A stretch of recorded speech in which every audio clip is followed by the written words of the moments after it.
नमस्कार मंडळी, कसे आहात तुम्ही सगळेजण। तर स्वागत आहे तुमचं आपल्या चॅनलवरच्या एका नवीन व्हिडिओमध्ये। आणि आजच्या व्हिडिओमध्ये आपण बघणार आहोत गार्लिक मसाला थेपले कसे बनवायचे आहेत। ते अगदी सोप्या पद्धतीने तयार होतात। थेपल्यांचे तसे बरेचसे प्रकार आहेत, त्यामधूनच आपण हे लसूण ॲड करून मसाला ॲड करून थेपले बनवणार आहोत।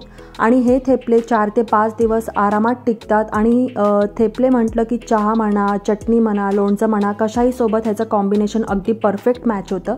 तर अतिशय सोपा पदार्थ आहे आणि घरगुती स्नॅक म्हटल्यावरती अतिशय हेल्दीही तयार होतो। तर ह्यासाठी मी इकडे जिरं भाजून घेतलं होतं आणि ह्याचा आपण जिरेपूड बनवणार आहोत। आणि बाकीचं जे सर्व साहित्य आहे ते एक एक बघूयात। तर इथे मी गव्हाचं पीठ घेतलं होतं 1 ते 1.5 वाटी, तांदळाचं पीठ घेतलं होतं, त्याचबरोबर इथे 2 चमचे मी बेसनचं पीठ घेतलं होतं। आणि इकडे लसूण हा मेन इन्ग्रेडियंट आहे आपला, त्याचबरोबर थोडासा गरम मसाला, हळद, लाल तिखट आणि धनेपूड घेतलेली आहे 1-1 चमचाचं प्रमाण घेऊन। आणि इकडे मी जिरं भाजून घेतलं होतं, तर हे मिक्सरमधून फिरवून घेणार आहोत, त्यामुळे त्याचं जिरंपूड तयार होईल। आणि त्याचबरोबर कुकिंग ऑइलसुद्धा आपल्याला लागणार आहे। तर चला रेसिपीला सुरुवात करूयात। काय काय आपल्याला कृती करायची आहेत त्या हिशोबाने।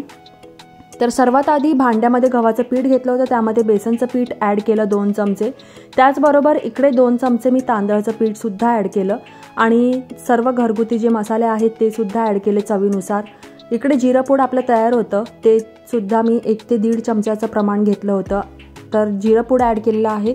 त्याचबरोबर लसूणसुद्धा मी बारीक ठेचून घेतला होता, तो सुद्धा मी ॲड केला। आणि चवीनुसार मीठही ॲड केलं आणि थोडंसं तेल ॲड केलं। तेल ॲड केल्यामुळे थोडासा खुसखुशीतपणा येतो आणि थोडेसे मऊसुद्धा होतात थेपले।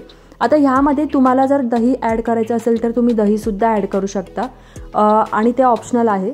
इथे मी दही ॲड नाही केलेलं आहे। तर आता ह्या पिठाचा आपल्याला घट्टसर असा गोळा मळून घ्यायचा आहे, जास्त घट्टही नाही जास्त पातळही नाही, अशा पद्धतीने त्याचं प्रमाण ठेवायचं आहे। आणि पीठ मळून झाल्यानंतर त्यावरती थोडासा असा तेलाचा हात लावून घ्यायचा आहे आणि तुम्हाला 1 मिनिट असं हलक्या हाताने पुन्हा ते मळून घ्यायचं आहे। आणि 10 ते 15 मिनटं आपल्याला हे झाकून ठेवायचं आहे आणि त्यानंतर आपलं पीठ छान भिजून तयार होईल। 10 ते 15 मिनिटांनंतर इथे आपलं पीठ छान भिजून तयार झालेलं आहे। आणि आता ह्याचे आपण असे छोटे छोटे गोळे बनवून घेणार आहोत, जसं थेपल्यासाठी लागतात। आपल्याला थेपल्यांचा आकार असा छोटाच ठेवायचा आहे, त्या हिशोबाने मी इथे असे छोटे छोटे गोळे बनवून घेणार आहे, त्यामुळे पटापट थेपले तयार होतील आणि लाटायला अतिशय सोपे जातील। तर आता इथे मी सर्व पिठाचे एका आकाराचे असे गोळे बनवून घेतले आहेत। आता इथे आपल्याला थेपले लाटून घ्यायला सुरुवात करायची आहे। इकडे मी तांदळाचं कोरडं पीठ वापरणार आहे थेपले लाटून घेण्यासाठी। त्याचं कारण असं आहे की ह्यामुळे तुमचे थेपलेसुद्धा मऊ राहतात आणि ते जास्त कडक होत नाहीत। तर आता एक एक करून आता थेपले लाटून घेऊयात। इकडे थेपला लाटून झालेला आहे, जास्त जाडही नाही जास्त पातळही नाही, अशा पद्धतीने इथे मी आधी सर्व थेपले पुन्हा एकदा लाटून घेणार आहे।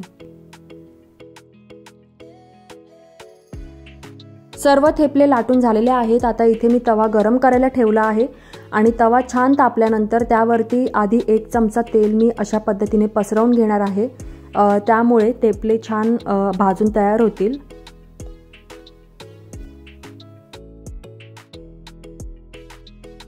एका साईडने थेपले हलकंसं शेकून झाल्यानंतर दुसरी साईड आपल्याला पलटी करायची आहे आणि दुसऱ्या बाजूने सुद्धा छान शेकून घ्यायचं आहे।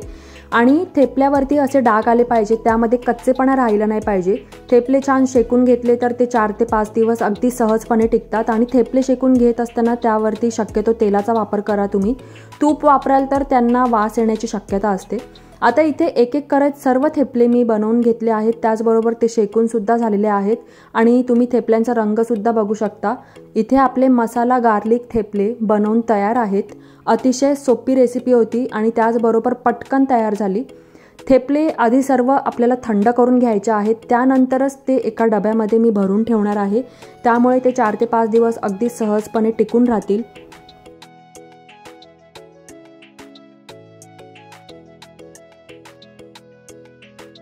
असे मसाला थेपले तुम्ही सुद्धा घरी नक्की एकदा ट्राय करा आणि घरच्यांना सुद्धा खाऊ घाला।